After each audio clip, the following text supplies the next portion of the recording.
Who are the top 5 RBI producers between 1940 and 1949? Remember, 1941 through 1945 was World War II era. So some baseball players entered the military and served their country. Joe DiMaggio, Ted Williams, Hank Greenberg, Bob Feller, and some other guys. They served their country. Props to them. But I was curious, which baseball players landed in the top 5 in RBI production during that decade, 1940 through 1949? So I wrote a book, did a lot of research, yearly leaders of every batting category. I focus in chapter 4 of this book, the top 5 RBI producers between 1870 and 2025. This video, 1940 through 1949. Ken Arzon here, Thursday, May 7th, 2026. So 1940, Hank Greenberg, 150 RBIs. Johnny Mize, 137. Rudy York, 134. Joe DiMaggio, 133. Frank McCormick, 127. Top 5. 1941, Joe DiMaggio, 125. Jeff Heath, 123. Charlie Keller, 122. Ted Williams, 120. Dolph Camellia, 120. 1942, Ted Williams, 137. Joe DiMaggio, 113. Johnny Mize, 110. Dolph Camilla, 109. Charlie Keller, 108. Then Joe DiMaggio, Hank Greenberg, Ted Williams are in the service. So in 1943, who leads in RBIs? Bill Nicholson, 128. Rudy York, 118. Nick Enton, 107. Bob Elliott, 101. Billy Herman, 100. 1944, Bill Nicholson again, 122. Vern Stevens, 109. Nick Enton, 108. Bob Johnson, 106. Ron Norley, 104. 1945, Dixie Walker, 124. Tommy Holmes, 117. Nick Enton, 111. Louis Almo, 110. Andy Pacco, 110. 1946, guess who's back? Ennis Slaughter, 130. Hank Greenberg returns, 127. Ted Williams, 123. Rudy York, 119. Bobby Dorr, 116. 1947, Johnny Mize again.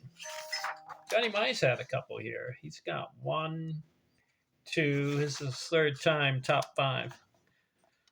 Johnny Mize, 138. Ralph Kiner, 127. Walker Cooper, 127. Ted Williams, 114. Bob Elliott, 113. 1948, who's back? Joe DiMaggio, 155. Vern Stevens, 137. Stan Musial, first appearance, 131.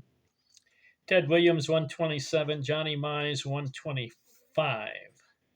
And then in 1949, rounding off the decade, Vern Stevens, 159. Good year. Ted Williams, 159. Bert Wertz, 133. Ralph Kiner, 127. Jackie Robinson, first time for him, 124. So who stands out in the 1940s?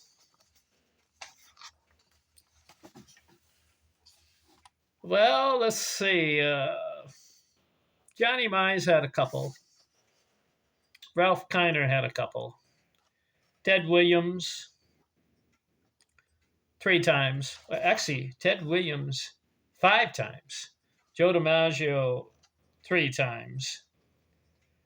You had a guy named Vern Stevens had a couple. Rudy York, Nick Enton. Haven't heard of those guys. It's like Vern Stevens had a really good 1949, 159 RBIs. But that was an interesting decade because of World War II. All right, we're done with that decade. Let's see. Joe DiMaggio had a 155. Vern Stevens and Ted Williams went over 150. Other than that, Hank Greenberg had a 150 in 1940. But other than that, RBIs were like about 110, 120. And a couple guys 130. We don't see the 160s, 170s, or the 180s like we did in 1930s and 1920s and 30s. Then we had 1930. Hank Wilson, 191 RBIs. Whew. You know, you're not going to see that in today's age, right? Today's baseball, 2026. Guys are struggling to get over 100 RBIs. Really? You're not going to see 150, 160, 170 again. I don't think so. Obviously, you're not going to see 180 or 190.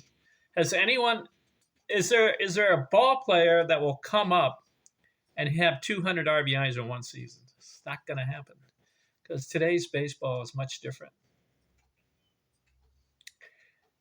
All right, my next video, 1950 through 1959. We got some guys coming up. Let's see how much they can produce in RBIs because the pitching starts to get better. In the old school era, 1880s, 90s, 1900, you were getting guys 150, 160 RBIs. And then in 1920s and 30s, you get guys 170, 180, and then one guy had over 190. 1940s, there's a drop-off. I'm curious, what is the new school era, which is after 1950?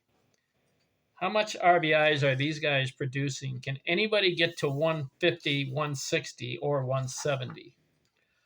I've got the answers in this book I wrote,